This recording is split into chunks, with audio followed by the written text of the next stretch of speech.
7절에서 17절까지 말씀입니다. 에베소서 4장 1절에서 14절까지 말씀입니다. 네, 죄송합니다. 4장 7절에서 14절까지 말씀입니다. 에베소서 4장 7절에서 14절까지 말씀입니다. 우리 한 목소리로 말씀을 함께 읽도록 하겠습니다. 우리 각 사람에게 그리스도의 선물의 분량대로 은혜를 주셨나니 그러므로 이르기를 그가 위로 올라가실 때에 사로잡힌 자를 사로잡고 사람들에게 선물을 주셨다 하였도다. 올라가셨다 하셨은즉 땅 아래 곳으로 내리셨던 것이 아니면 무엇이냐. 내리셨던 그가 곧 모든 하늘 위에 오르신 자니 이는 만물을 충만하게 하려 오심이니라. 그가 혹은 사도로 혹은 선지자로 혹은 복음 전하는 자로 혹은 목사와 교사로 주셨으니 이는 성도를 온전케 하며 봉사의 일을 하게 하며 그리스도의 몸을 세우려 하심이라. 우리가 다 하나님의 아들을 믿는 것과 아는 일에 하나가 되어 온전한 사람을 이루어 그리스도의 장성한 분량이 충만한 데까지 이르리니 이는 우리가 이제부터 어린아이가 되지 아니하여 사람의 괴술과 간사한 유혹에 빠져 모든 교훈의 풍조에 밀려 요동치 않게 하려 합니다. 아멘.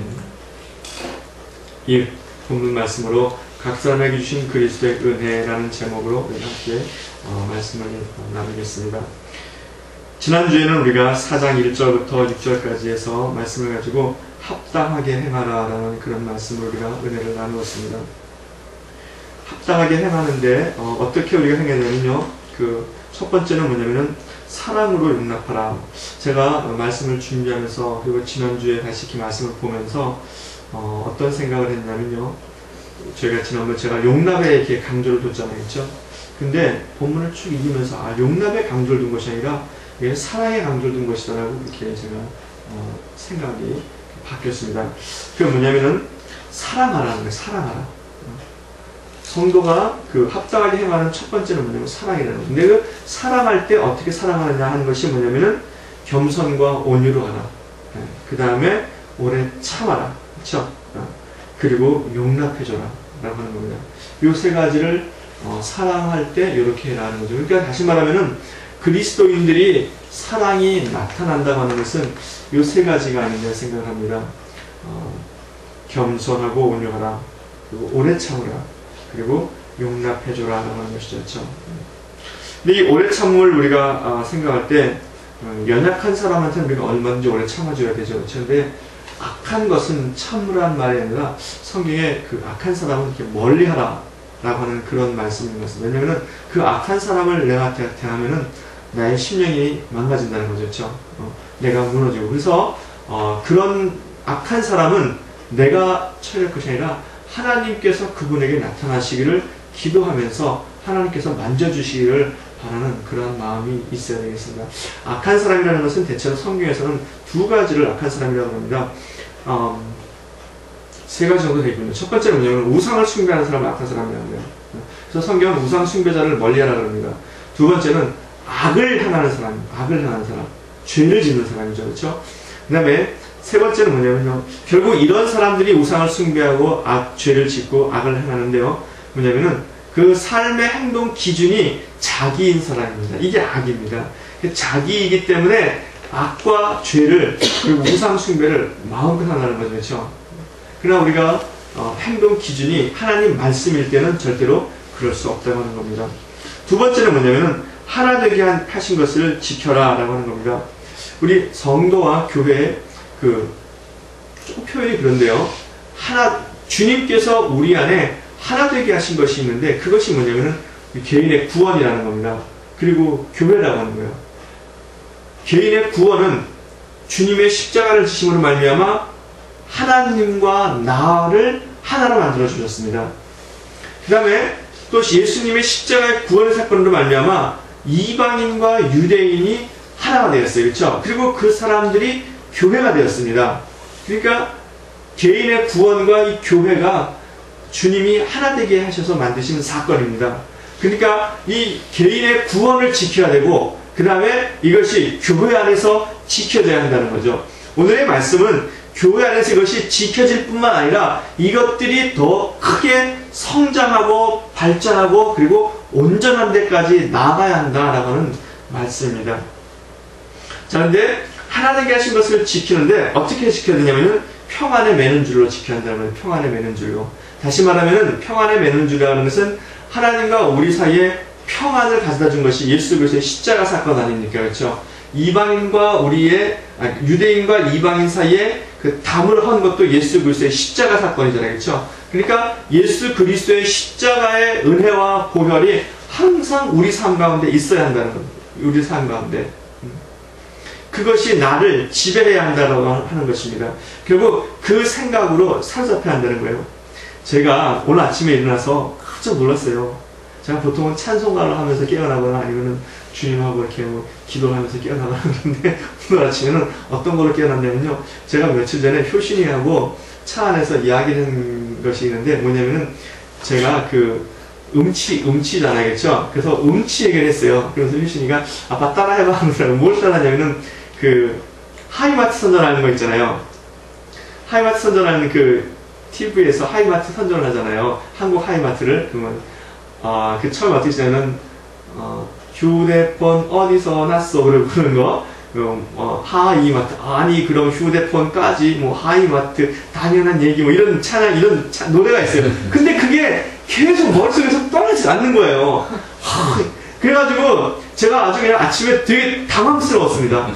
내가 왜 이러나? 내 심령의 마음 상태가 지금 뭔지 은혜가 떨어진 상태가 아닌가 그런 생각을 해가지고 굉장히 아주 당황스럽고 그리고 아침에 말씀을 쭉 보면서 정리하는 시간에도 이게 문득문득 떠오르는 거예요. 문득문득. 제가 아주 괴로웠습니다. 뭡니까? 그 주님의 그 평안에 매는 줄이 제가 이렇게 그 가사가 계속 머릿속에 맴돌듯이 우리 안에 머물러야 한다는 거예요. 무슨 말씀인지 알겠습니까? 주님의 그 십자가의 보혈의 은혜가 십자가의 그 능력이 항상 내 머릿속에 머물고 있어야 한다는 거죠. 그것이 바로 평안에 매는 줄이 항상 우리 안에 임재했다는 겁니다. 하나님의 임재라는 것이 어떤 것인지 여러분 아시겠죠? 그렇죠? 바로 그런 겁니다. 그렇게. 머릿속에 큰 맴돌고 있는 거. 항상 그렇게 있는 거. 그래서 우리가 부흥회를 하거나 기도원을 갔다 오거나 금식을 하거나 그럴 때 가슴에 뿌듯함이 이렇게 느껴지잖아요. 그렇죠? 그 뿌듯함의 정체가 뭐냐면 바로 그 하나님의 은혜의 충만함입니다. 그래서 느끼지 않아도 가슴 한 곳에 든든한 뭐가 이렇게 있잖아요. 그렇죠? 그것이 바로 주님의 그 하나님의 임재의 충만함이거든요. 그러니까 그렇게 우리 안에 십자가의 은혜가 더 충만하도록 그렇게 챙겨야 되는 거죠.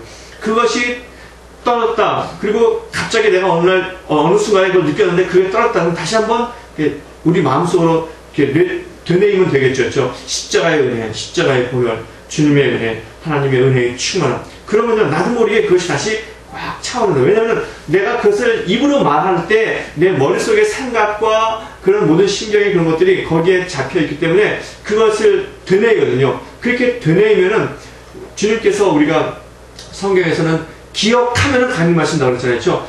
하나님이 거기에 계시지만은 내가 기억함으로써 그분을 다시 어웨어하는 거예요. 그렇게 어웨어한다는 것은 내 마음속에 문이 이렇게 활짝 열린다는 겁니다. 그러면 그 물이 쑥 들어오는 거예요. 이게요. 그러니까 어웨어할 수 있기를 바랍니다. 그렇죠? 항상 그러니까 그리스도의 그 평안에 매는 줄이 십자가의 은혜와 보혈이 항상 우리를 주관할 수 있도록 그렇게 말해야 됩니다. 그래서 이런 것들이 굉장히 좋은 것 같아요. 십자가의 은혜와 보혈 이렇게 이런 걸 우리 입으로 되뇌이는 게 좋은 것 같습니다. 그래서 초대교회 때는 어떤 걸 했냐면은 주님의 예수의 기도라는 걸 했어요. 십자가의 보혈 이런 건 좀 그렇잖아요. 그렇죠? 그래서 이 초대교회도 그런 거 가지고 굉장히 고민을 많이 했습니다. 항상 기도하라 그러는데 어떻게 우리 그리스도인들이 항상 기도할 수 있을까? 그래서 만들어낸 게 바로 예수의 기도입니다. 예수의 기도가 뭐냐면 Son of God, Jesus Christ, have mercy on me, on us 이런 거죠. 그렇죠? 하나님의 아들 예수 그리스도시여 그 은혜를 그 긍휼을 내게 긍휼을 베풀어 주시옵소서 그런 거 아니에요. 그렇죠? 하나님의 아들 예수 그리스도시여 제게 은혜를 베풀어 주시옵소서 제게 긍휼을 베풀어 주시옵소서 이거를 계속 되뇌이는 거예요. 좀 이렇게 멋있잖아요. 그렇죠? 이게 예수의 십자가의 보혈로 이런 거보다 멋있잖아요. 그렇죠? 그러니까 우리 항상 그 기도를 할 수 있는 거죠. 그렇죠? 그러니까 초대교회 때도 우리 그리스도인들이 신앙의 임재하심과 어떤 그런 다이나믹을 유지하기 위해서 계속 그런 기도를 했다는 거예요. 그러니까 우리도 그렇게 할 필요가 있다는 거죠. 그렇죠? 그러니까 우리는 날마다 할 수 있기를 바랍니다. 두 번째 뭐냐면 성령의 하나 되게 하신 것. 그래서 유니언 위드 갓 아닙니까? 그렇죠? 그래서 하나님과 우리가 하나 되게 하고 그리고 교회를 통해서 성도들끼리 하나가 되겠는데 바로 이 말은 다른 말로 말하면 뭐냐면요. 교회 안에 그러니까 성도 개개인 안에 또 그리고 교회 안에 이 성령이 하나 되게 하신 것이 날마다 나타나야 한다는 거잖아요. 다시 말하면은 성령이 날마다 나타나는 삶이 있어야 한다는 겁니다. 이게 교회 안에 그러니까 합당하게 행하면은 뭐가 두 가지가 나타나냐면 사랑과 성령의 운행하심, 성령의 능력, 성령의 나타나심이 항상 교회 안에 있어야 한다는 거예요. 이게 교회의 아름다운 본래의 모습이라는 겁니다. 이게 늘 있어야 하는 거예요. 이게 늘 있어요. 그렇지 않으면 그 교회는 회개하고 돌이키고 다시 하나님께로 나가야 한다는 거죠. 그렇죠? 자, 합당하게 행하면요 14장 6절 보면은 하나님도 하나이시니 곧 만유의 아버지시라 만유 위에 계시고 만유를 통일하시고 만유 가운데 계시도다. 다시 말하면 하나님의 임재를 알게 된다. 하나님의 임재. 그 하나님의 사로잡힘이 있게 되고 하나님이 우리를 주관하시고 하나님이 우리를 인도하신다는 하는 겁니다. 그렇죠? 그러니까 우리 안에 하나님의 충만하신 것이 충만하게 나타난다는 거죠. 근데 오늘 본문의 6절, 이 4장 6절에 하나님의 그 임재하심을 아주 놀라운 말을 표현하고 있어요. 뭐냐면요, 만유의 아버지라는 거예요. 만유의 아버지. 모든 것들의 아버지라는 거예요. 아버지. 으뜸이라는 거죠. 으뜸. 그렇죠?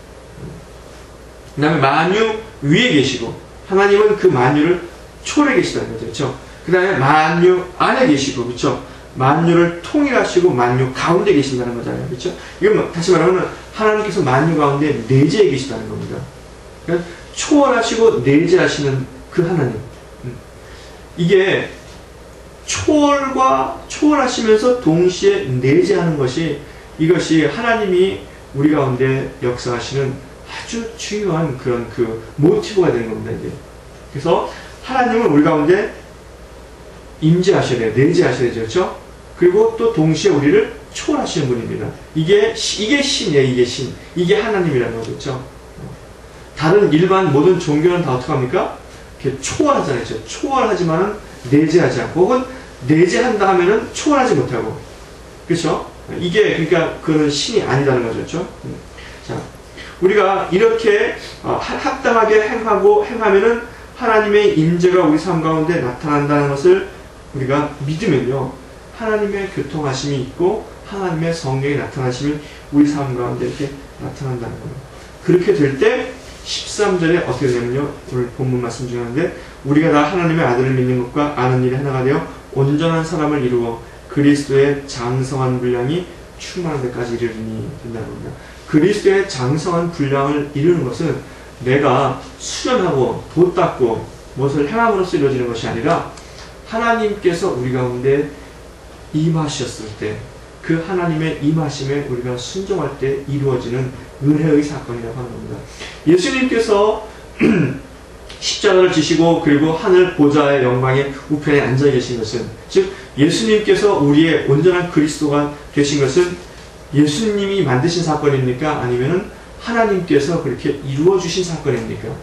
성경은 이것을 하나님이 이루어 주신 사건이라고 빌립보서에 그렇게 말씀하고 있어요. 하나님이 그를 지극히 높이사 만물을 그 발 아래 끊게 하시고 하나님 보좌의 우편에 앉히사 모든 영광을 그에게 돌리게 하셨는다 그러잖아요. 그렇죠? 그러니까 그 사건입니다. 그러니까 우리에게도 그러한 사건이 나타난다는 거죠. 그렇죠? 그래서 오늘은 바로 그 7절부터 14절까지를 다룸으로써 우리 개개인의 성도 개개인에게 부르신 그 부르심이 있고, 그 다음에 성도 개개인을 통해서 교회 안에 부르신 부르심이 있다는 거예요.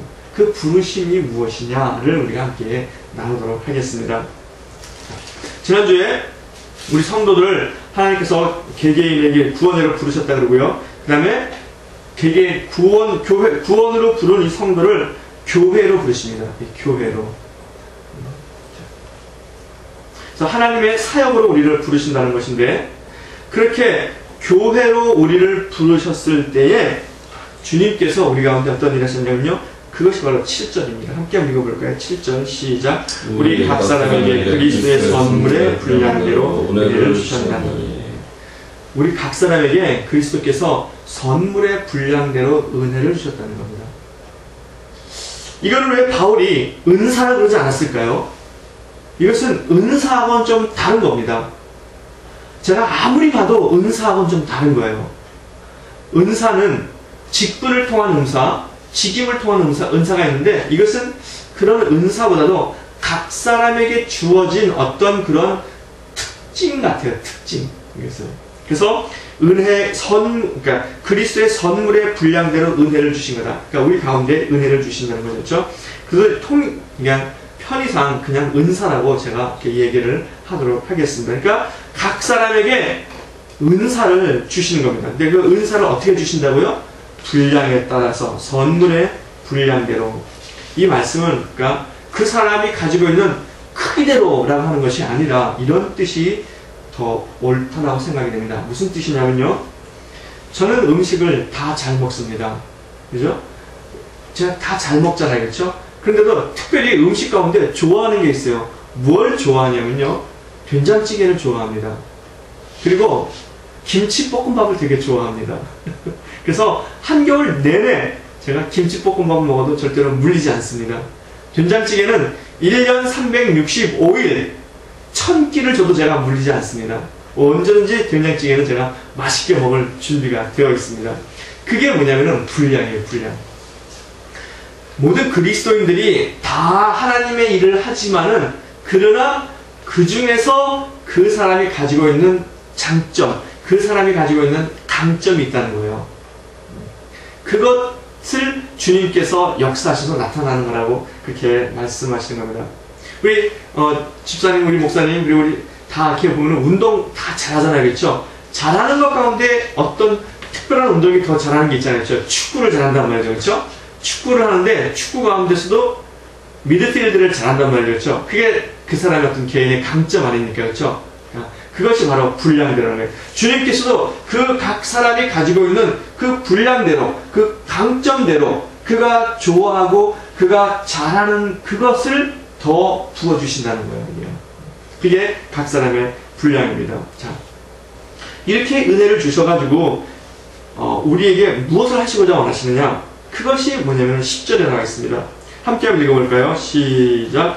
내리셨던 그가 곧 모든 하늘 위에 오르신 자니 이는 만물을 충만케 하려 하십니다. 만물을 충만하게 하기 위해서 주님께서 각 사람에게 그 사람의 장점과 강점에 따라서 주님의 은사를 부어주셨다는 거예요. 뭡니까? 만물을 충만하게 하기 위해서. 이 만물을 충만한다는 것은 뭐냐면요. 보통 충만은 하나님의 것들이 우리 가운데 가득 차는 걸 말하는 겁니다. 그래서 성령 충만, 하나님의 충만으로 충만해지기를 너희에게 간구하노라. 그러잖아요. 그렇죠? 그리고 에베소 1장 23절에 보면은 교회는 그의 몸이니 만물 안에서 만물을 충만케 하시는 자의 충만이니라. 주님의 충만이 거기에 차는 거잖아요. 그렇죠? 주님의 충만은 또 뭐냐면요. 하나님의 충만입니다. 결국 그러니까 삼위일체 하나님의 충만한 거예요. 우리 안에 꽉 차는 거. 모자람도 없고 더함도 없고. 이게 뭐냐면은 온전함입니다. 하나님께서 창세기 1장에 태초에 천지를 창조하실 때 하나님이 그 지으신 것을 보고 어떻게 했습니까? 기뻐하셨잖아요. 그렇죠? 보시기에 좋아하셨잖아요. 그렇죠? 왜 그런 겁니까? 하나님께서 말씀하신 대로 그것이 다 이루어졌기 때문에 그런 겁니다. 그것이 바로 충만이에요. 하나님의 충만함이 이 온 우주에 충만하다는 겁니다. 그러니까 다시 말하면은 하나님의 충만하신 것으로 우리에게 충만하게 해주신다는 거죠. 그렇죠? 그것이 바로 그 우리에게 은사를 주신 그 목적입니다. 그러니까 다시 말하면은 주님께서 우리 각 사람에게 은사를 주신 것은 뭐냐면은 교회에 하나님의 임재하심이 넘치게 하기 위해서 각 사람에게 그걸 주시는 거예요. 각 사람에게 그 은사를 주셔가지고 그 은사를 교회에 드러내고 교회에 나타내면은 교회 안에 하나님의 충만하심이 나타난다는 겁니다. 각 사람이 모여 있지만은 각 사람이 모여 있어서 그 사람들이 다 지각각 뿔뿔이 흩어지는 것이 아니라 각 사람이 가지고 있는 은사가 그대로 드러남으로 말미암아 각 사람이 이렇게 하나가 된다는 거예요. 교회 안에서 하나가. 그 하나가 되는 것을 통해서 하나님께서 그 안에 역사하시고 그 안에 충만하게 임하신다는 거예요. 그러면 성도들은 그 충만하심을 통해서 자라나게 되고요. 하나님의 완전하신 것을 이루게 된다고 하는 겁니다. 그러니까 결국 하나님의 완전하심은 내가 무엇을 통해서 일어나는 것이 아니라 주님의 은사를 받아서 그 은사가 교회 안에서 그대로 활용되어지고 쓰여질 때에 나타난다고 하는 겁니다. 자, 그러면 각 사람에게 주신 은사가 뭐냐? 근데 그게 바로 11절에 있는 말씀입니다. 우리 함께 한번 읽어볼까요? 11절에 있는 말씀 읽겠습니다. 시작. 그가 혹은 사도로 혹은 선지자로 혹은 복음 전하는 자로 혹은 목사와 교사를 주셨으니, 주님께서 우리 교회 안에 있는 사람들을 몇 가지로 분류를 했는데 어떻게 분류를 했냐면요, 사도로 혹은 선지자로 혹은 복음 전하는 자로 혹은 목사와 교사로 이렇게 구분하셨습니다. 그래서 그 사람이 강점을 따라서 어떤 사람은 사도적인 역할을 더 강하게 하는 사람이 있고 어떤 사람은 선지자적인 역할을 더 잘하는 사람이 있고 그렇게 부어주셨다는 거예요. 한번 우리 사도적인 그런 역할이 어떤 것이냐면요, 사도적인 역할이라는 것은 사도적인 능력을 주셨다는 거거든요. 그 사도적인 능력이라는 것은 뭐냐면요, 사도적인 능력이 나를 통해서 나타난다고 하는 거예요.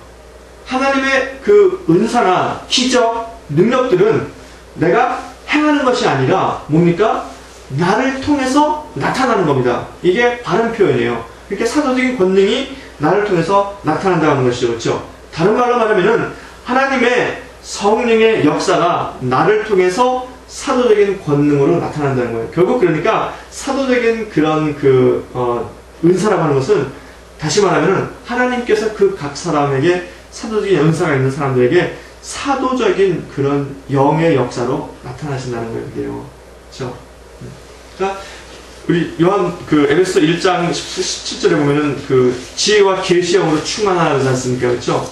그렇듯이 성령께서 우리 가운데 역사하실 때 어떤 나타나는 특징에 따라서 그 영의 역사를 그렇게 이름을 한다는 거예요. 그래서 사도적인 영의 역사로 우리 가운데 나타난다는 겁니다. 결국 성령은 같은 거지만은 그 나타나는 국면에 따라서 성령이 그렇게 표현한다는 걸 여러분 믿으시기 바랍니다.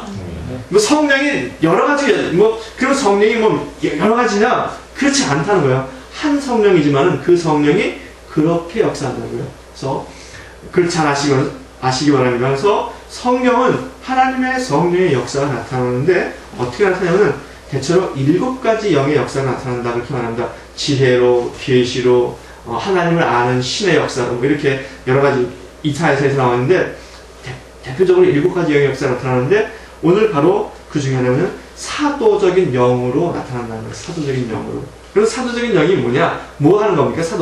사도는 뭐냐면은 진리를 선포하고 그리고 사람들로 하여금 회개하도록 만들고 그리고 그 사람을 하나님의 사람으로 만드는 것이 사도적인 영의 역사입니다. 그렇죠? 사도들의 역사잖아요. 그렇죠? 우리 한번 사도행전 9장을 펴볼까요? 오늘 우리 사도행전을 많이 볼 텐데 사도행전 9장에 보면은 32절 베드로의 역할이 나옵니다.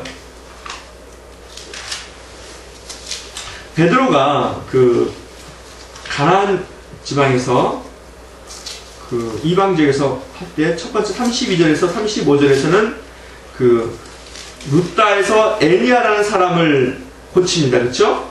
애니아라는 사람을 고치고 욥바에서 다비다라는 사람을 살려줍니다. 그렇죠? 그리고 욥바에서 고넬료라고 하는 이탈리아 백부장의 집에 들어가서 그 사람들에게 복음을 선포하고 성령의 나타남을 베드로가 인도하고 그리고 그 사람들이 하나님의 역사로 변화되는 그런 역사를 만들어낸다. 그렇죠? 그게 사도적인 역할이라는 거예요. 그러니까 사도적인 역할에는 뭐가 있냐면은 권능이 나타나고 복음이 선포되어지고 그래서 사람들이 회개하고 하나님에게로 돌아오는 역사를 이루는 겁니다. 이게 사도적인 권능이에요. 4장 13절에는, 4장 20절에는 교회가 어디에 위에 세워져야 한다고요? 사도와 선지자의 터 위에 세워진다고 그랬죠. 2장 20절인가 2장 13절. 2장 20절입니다. 그렇죠? 그러니까 그런 역사가 있어야 한다는 거예요. 그런 역사. 그 다음에 선지자는 뭡니까? 선지자는 구약의 인물이잖아요. 그렇죠? 그래도 신약에도 선지자가 있었습니다. 사도행전에 보면은 선지자가 나옵니다. 그렇죠? 근데 이 선지자는 주로 예언적인 능력을 가지고 그 사람에게 하나님의 일들을 보여주는 겁니다. 자, 그럼 한번 우리 찾아볼까요? 사도행전 21장 한번 펴보세요.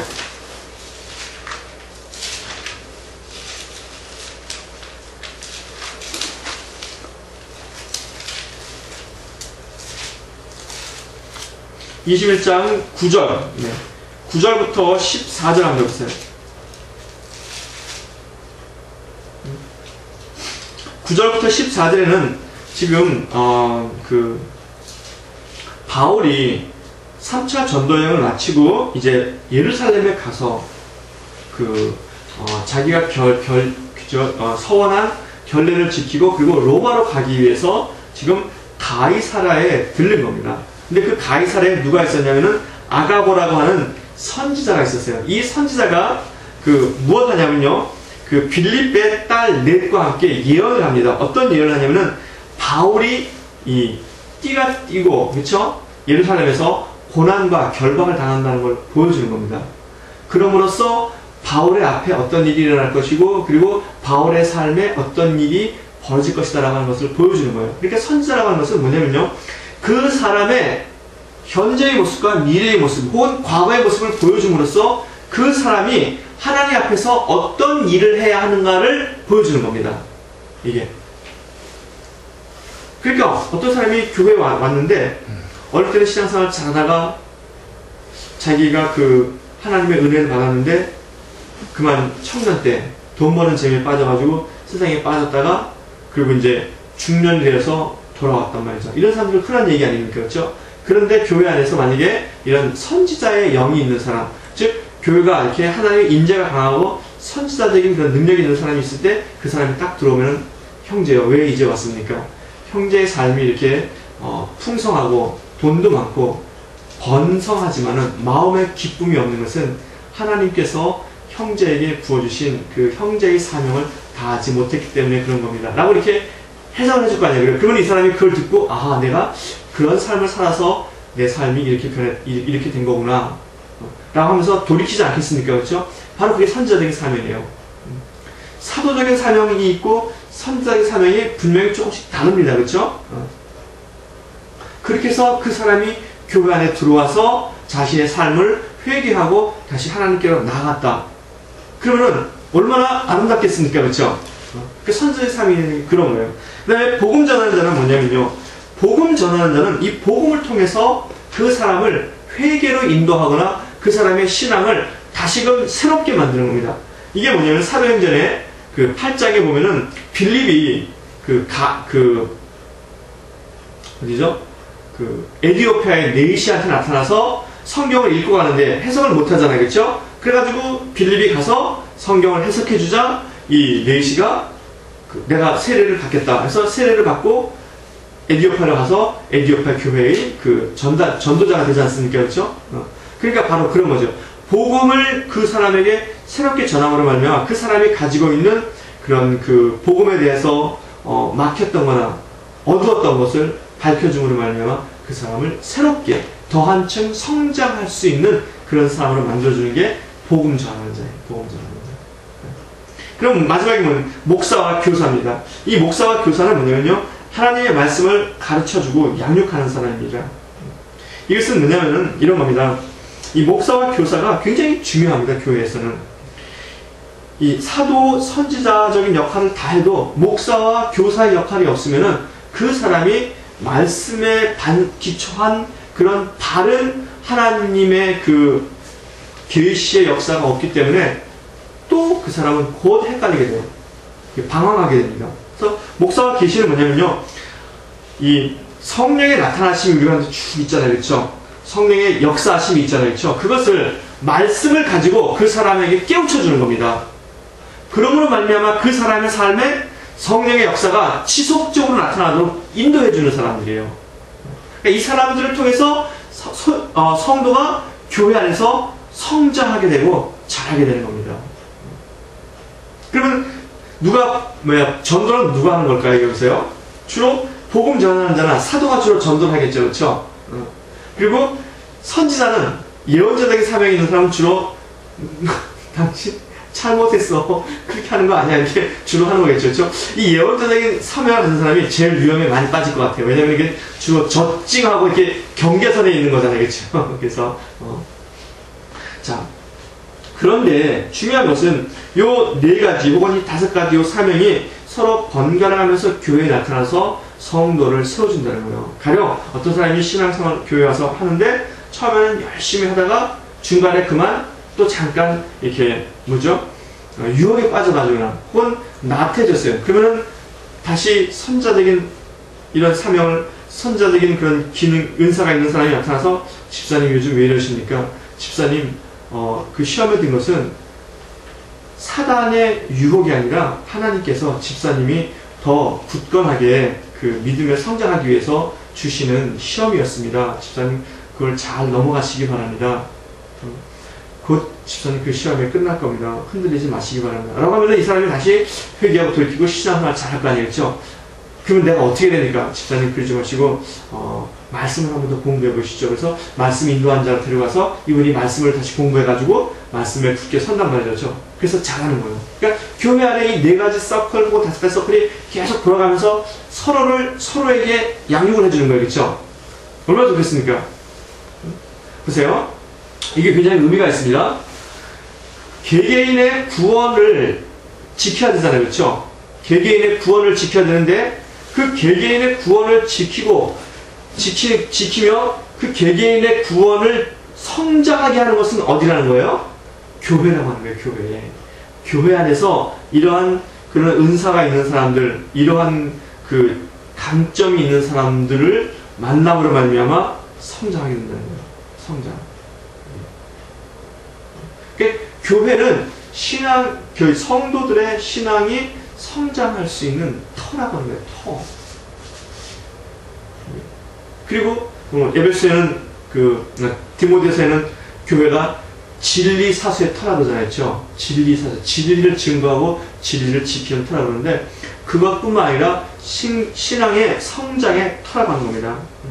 자, 이렇게 각 사람에게 주신 은사가 나타나면요, 그 다음에 12절에 뭐라고 말하고 있냐면요, 이렇게 말하고 있습니다. 함께 한번 읽어볼까요? 시작. 이는 성도를 온전케 하며 봉사일을 나게 하며 그리스도의 몸을 세우려 하심이니라. 이 4가지 혹은 5가지의 은사 혹은 성령의 나타나심을 통해서 성도가 온전하게 된다는 거예요. 이 온전하게 된다는 것은 이게 번역하기에 따라서 조금씩 달라지기도 하는데요. 그 뜻은 뭐냐면요, 이렇게 퍼펙트하게 된다는 뜻도 있고요. 두 번째는 성숙하게 된다는 뜻입니다. 성숙하다는 거. 그러니까 이 성도는 성숙해야 퍼펙트한 성도가 되는 겁니다. 그 다음에 또 뭐가 있냐면요, 이런 뜻이 있어요. equip하다, 갖추다라는 뜻이 있어요. 갖추다.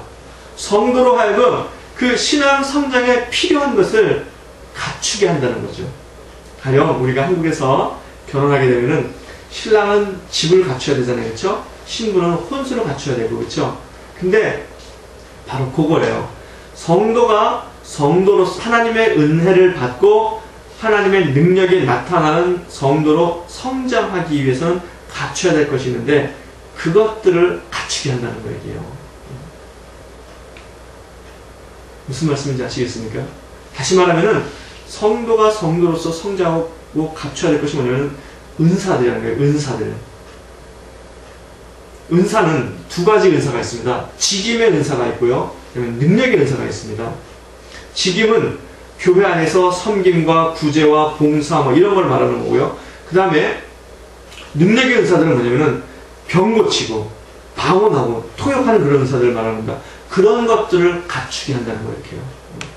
그래서 교회 안에 교회를 바르게 세운다는 거죠. 그렇죠? 그러니까 이 은사가, 이 교회 안에 이런 역사가 없으면은 성도가 성장하지 않는다는 거예요. 이게요. 그러지 않겠습니까? 왜 많은 교회에서 많은 성도들이, 또 많은 분들이 목사를 포함해서 왜 신앙생활을 40년, 50년 하면은 계속 성장해야 되는데, 그죠? 하나님의 나라는 세상의 법칙과 다릅니다. 세상의 법칙은 그 엔트로피 법칙에 의해서 시간이 지나면 이렇게 망가지잖아요. 그렇죠? 근데 하나님의 법칙은 우리 영의 법칙이잖아요. 영의 법칙은 날로 새로워진다는 겁니다. 날로 발전한다는 거예요. 그럼 왜 저는 목사가 은퇴할 때가 그 사람의 역사에서 가장 영성과 말씀과 능력이나 그 모든 것들이 왕성할 때라고 생각합니다. 근데 실제로 교회에서는 그렇게 역사가 나타나잖아요. 어떻게 나타납니까? 은퇴한 목사님은 절대로 모시질 않아요. 나이가 많아지면은 어떻게 하면 이 목사님을 빨리 조기 은퇴시킬까 뭐 이런 데 고민하는 겁니다. 왜 그렇습니까? 진부하거든요. 그렇죠? 진부하고 또 고리타분하고 그렇기 때문에 그러는 거 아니에요. 그렇죠? 결국 뭡니까? 나이를 먹어갈수록 점점점 더 세상처럼 된다는 거예요. 세상처럼. 그죠? 그런데 그게 아니라고 하는 겁니다. 은사가 있으면은, 성령의 능력이 있으면은 더 갖추어져서 더 온전하게 된다는 거예요. 온전하게. 그래서 저는 사실 아까 그 은퇴 얘기를 하면은 뭐냐면요. 저는 80에 은퇴를 하려고 그러는데요. 제 이름이 조경만입니다. 경자 만자가 무슨 말이냐면요. 경자는 경사로울 경자입니다. 그리고 만자는 찰만자예요. 그러니까 기쁨이 날마다 가득 차 오른다. 네.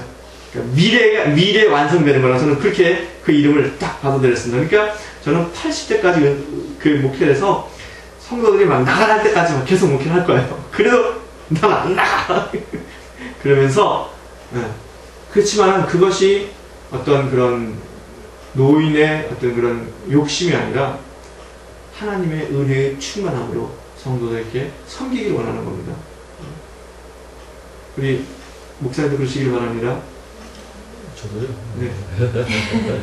나이를 먹어갈수록 하나님의 은사와 능력이 더 충만하길 바랍니다. 네. 하나님의 아는 지식이 나보다 잘하기를 바랍니다. 네. 우리 집사님도 마찬가지입니다.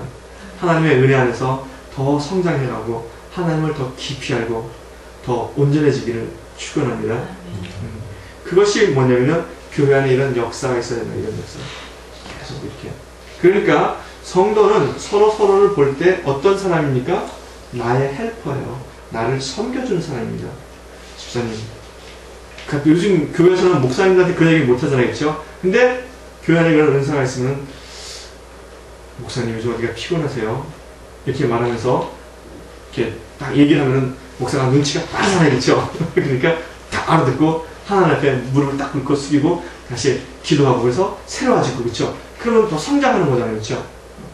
그러면 얼마나 좋겠습니까? 그렇죠? 그래서 교회에 이렇게 예수 그리스도가 각 사람의 분량대로 은혜로 나누어 주신 것들이 있을 때 성도가 온전해진다고 하는 겁니다. 저는 우리 교회가 그런 교회가 되길 바랍니다. 오늘 새벽에 제가 아주 우리 교회가 이런 교회가 될 텐데 이렇게 말씀을 전해도 알아들을 수 있을까? 이런 것들을 마음속에 소망을 할까? 라는 제가 퀘스천을 가졌어요. 소망하십니까? 네, 소망하시기 바랍니다. 두 번째는 뭐냐면요. 교회에 이런 주님께서 각 사람에게 나눠주신 은혜가 필요한 것은 이 은혜가 무슨 일을 하냐면요. 성도들로 하여금 봉사의 일을 하게 한다는 거예요. 봉사의 일. 이 봉사의 일이라는 것은 디아코니아입니다. 디아코니아. 집사란 뜻이잖아요. 이게 그렇죠? 디콘. 다시 말하면은 미니스트리를 하게 한다는 거예요. 미니스트리. 성도로 하여금 미션을 하거나 미니스트리를 하도록 만들어준다는 겁니다. 이 봉사와 섬김은 다른 말로 말하면은 내 육체가 하는 것이 아니라 무엇을 한다는 겁니까? 은사로 한다는 거예요. 은사로. 내 힘으로 하는 게 아닙니다. 그러니까 내가 은사를 받지도 않았는데 내게 은사가 없는데 봉사와 섬김을 하면 어떡합니까? 교회 안에서 부엌 일을 하면 싸우잖아요. 그렇죠? 안 싸웁니까? 우리 교회는 안 싸워요. 싸울 사람이 없어가지고. 그게 왜 그런 겁니까? 은사가 아니기 때문에 하니까, 내 힘으로 하니까 그게 문제가 되는 모양이에요. 사람이 자기 힘으로 하면 자기 육체가 피곤해지면 힘들잖아요. 그렇죠? 힘들면 뭐가 나옵니까? 짜증이 나오는 거예요. 그렇죠? 그렇기 때문에 그런 거죠. 그렇죠? 그러니까 봉사와 섬김은 다른 말로 말하면 은사로 하는 것이며, 봉사와 섬김을 통해서 내가 드러나는 것이 아니라 그리스도가 드러나는 겁니다. 그리스도가. 만약에 우리가 어떤 봉사와 섬김을 할 때 내가 드러났다 라고 하면 그것은 봉사와 섬김이 아닙니다. 절대로 그렇게 될 수가 없어요. 그렇죠? 그러니까 봉사와 섬김은 반드시 이 미니스트리를 해야 돼요. 미니스트리로. 그 미니스트리로 할 때 거기서 뭐가 나타나냐면 하나님의 은혜가 나타나는 겁니다. 은혜가. 결국 이 뭐죠? 봉사 섬김이 성령의 은사로 하잖아요. 하나님께서 내게 은사를 주셔가지고 내가 그렇게 섬겼어요. 자 보세요. 하나님의 은혜, 내가 만약에 병 고치는 은사를 주셔가지고 내가 어떤 사람에서 기도했단 말이죠. 그럼 그분이 병이 나타났잖아요. 그렇죠? 그러니까 내가 은사를 받고 은사를 행하면은 거기에 뭐가 나타나는 겁니까? 그분에게 은사가 나타나는 거잖아요. 그렇죠? 그러니까 내가 하나님의 성령의 그 예수 그리스도께서 은혜를 나눠주신 것을 가지고 내가 성도를 섬겼단 말이죠. 그렇죠? 은사를 행했단 말이죠. 그럼 거기서 뭐가 나타나는가? 그분에게 은사가 나타나는 거예요. 그 은사가. 그러니까 그분이 그렇게 된다는 거죠. 그렇죠? 그래서 단순한 원리입니다. 내가 은혜를 받아가지고 은사를 했더니 그분에게도 은사가 나타나서 병이 고쳐지고 그분이 섬김을 받고 평안해지고 기뻐한다는 거죠. 그렇죠? 그러면 그분이 다시 나를 어떻게 하겠습니까? 사랑하지 않겠습니까? 그렇죠? 그러니까 교회는 그러니까 은사가 있어야 돼요. 은사가. 은사가 없이 하면은 내가 은사가 없는데 했단 말이죠. 그렇죠? 내 육체적인 욕심을 가지고 했단 말이죠. 그러면 내가 그분에게 그걸 했어요. 그럼 그분이 그것을 어떻게 그걸 받아들일까요? 우리는 영적인 인간이잖아요. 그러니까 그분은 알아요. 알아요. 그래서 그분에게 그게 나타나는 거예요. 그러면 그게 나타나면 그분이 나를 좋아하겠습니까? 싫어하겠습니까? 싫어하지. 그죠? 당연히 싫어합니다, 그거는. 왜냐면은, 그걸 알기 때문에. 기쁨을 한 것이 아니고, 사랑을 한 것이 아니고, 목적과 이유를 가지고 한 거기 때문에, 사람이 그렇게 되면 수단이 되는 거잖아요. 그렇죠? 수단이 되면 되게 기분 나쁘잖아요. 그렇죠? 그래서 계속 그것이 반복되는 거예요. 그러면 결국은 분열이 생기는 거죠. 그렇죠? 그래서 반드시 은사로 할 수 있기를 바랍니다. 섬김은. 그렇죠? 마지막에 그리스도의 몸을 세우는 거예요. 그리스도의 몸을.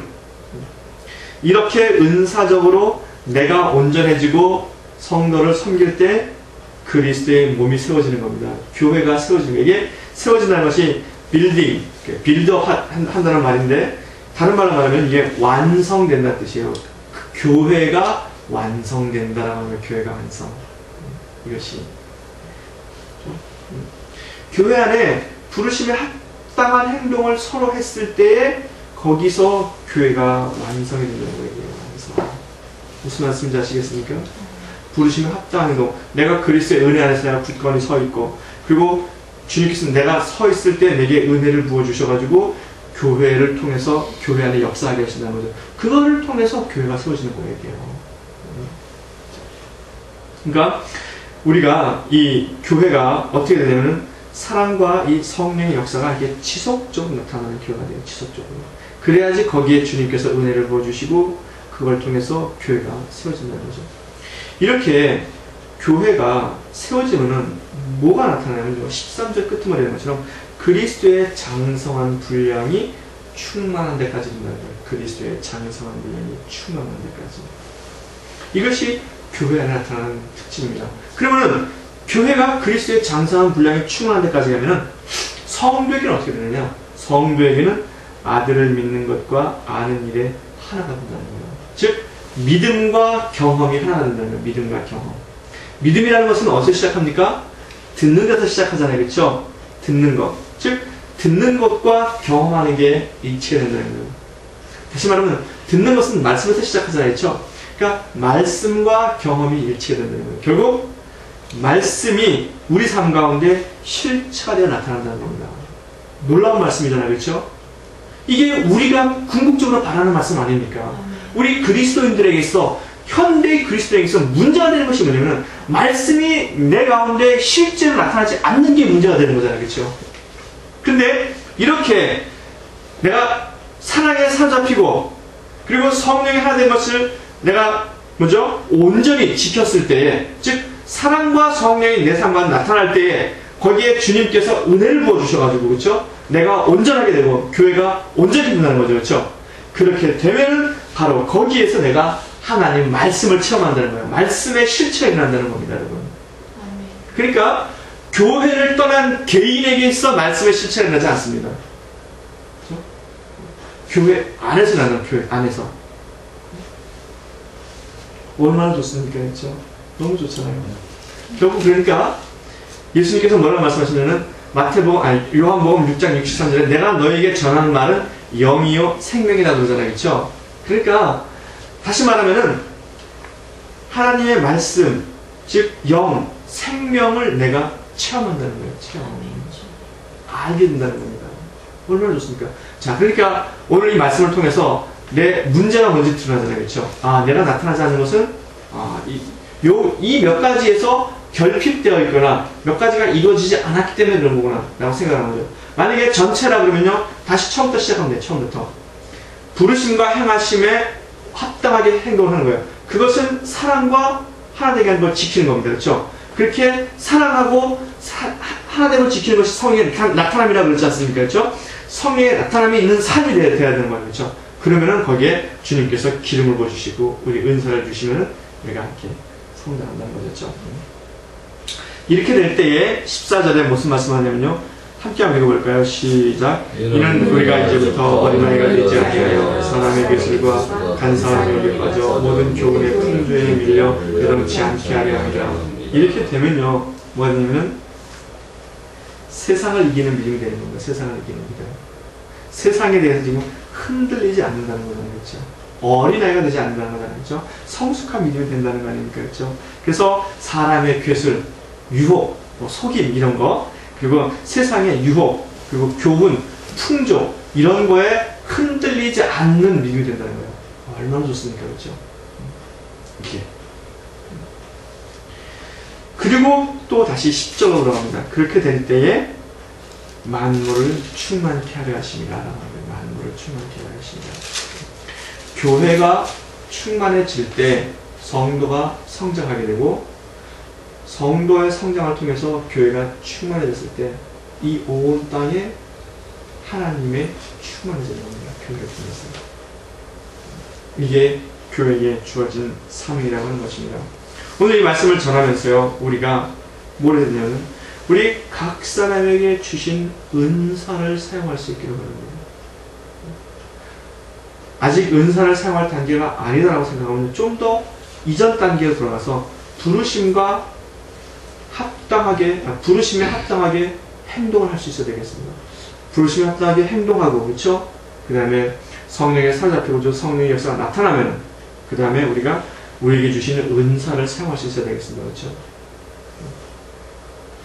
아직 이 부르심에 합당하게 행했는데 그 다음에 은사를 사용하기 어렵다고는 은사가 무엇인지를 우리가 알아야 될 거 아니에요. 그렇죠?